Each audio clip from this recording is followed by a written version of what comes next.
Wabarakatuh, Ustaz. Waalaikumsalam warahmatullahi Bismillah, wabarakatuh. saya punya anak perempuan berumur 21 tahun dan sudah berpacaran hampir sekitar 2 tahun. Saya baru paham dari kajian ini tentang zina dan ta'aruf. Bagaimana yang harus saya lakukan, Ustadz? Apakah saya sekarang harus melarang anak saya bertemu dan putus dengan pacarnya hingga anak itu siap lamaran? Atau bolehkah pacarnya tetap datang ke rumah tapi bertemu dengan saya dan suami saya?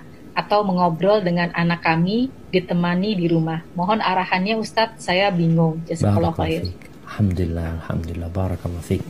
Ya jamaah, Allah Azza wa Jalla mengatakan, ya ayyuhalladzina amanu qu anfusakum wa ahlikum nara.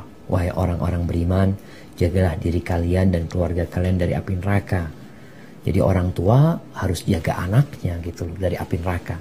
Jangan sampai dia kemudian membuka pintu-pintu yang dapat mengantarkan anaknya ke neraka. Terus gimana sekarang kalau anaknya sudah pacaran? Maka perlu didudukkan anaknya. Yang pertama, sampaikan kepada anaknya tentang kebesaran Allah Subhanahu wa taala.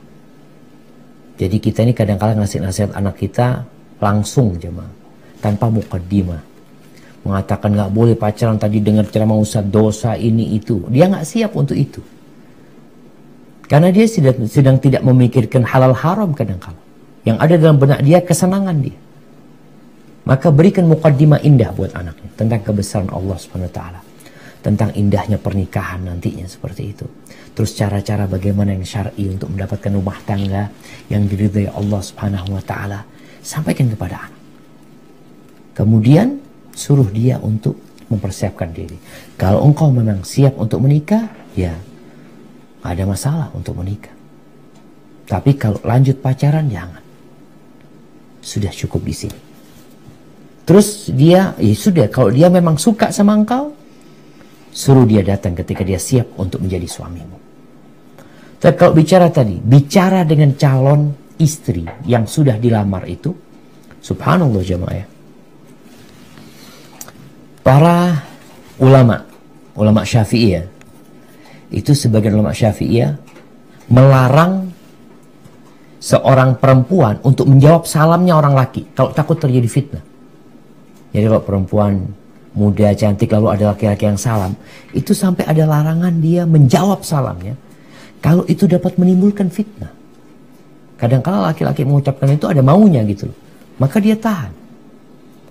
Maka berbicara dengan perempuan itu kalau ada perlunya boleh, silahkan. Tapi kalau tadi dia mau datang ke rumah, bertemu dengan orang tua, bertemu dengan perempuan tersebut, mau ngomong apa? Kalau memang ada yang dia ingin omongkan berkaitan dengan pernikahan, persiapan ini itu, maka silahkan. Tapi kalau sekedar dulu istilahnya, nggak tahu sekarang istilahnya apa ya. Dulu kita waktu remaja itu ada istilahnya apel ya. Dia sekedar datang untuk ngapelin pacarnya, tapi ngapelin pacarnya ditungguin sama orang tuanya ya. Maka perlu diselesaikan secara cepat. Sampaikan kepada calonnya juga, kalau memang dia orang yang soleh, minta kepada dia untuk memahami tentang hakikat pernikahan itu untuk apa, hubungan ini secara agama boleh enggak ya, agar dia sendiri yang mendapatkan ilmu dengan mencari sebenarnya. Dan orang tua setelah itu banyak-banyak berdoa kepada Allah SWT. Karena sekarang jamaah, kadangkala tuh laki-laki nggak datang ke rumah, tapi datang lewat atap rumah, lewat WhatsApp, video call, ini itu. Maka alamnya udah berbeda. Orang tua harus benar-benar menanamkan keimanan kepada diri anaknya dan kepada calon menantu kalau memang serius untuk menikahi anak. Hadza wallahu a'lam bissawab.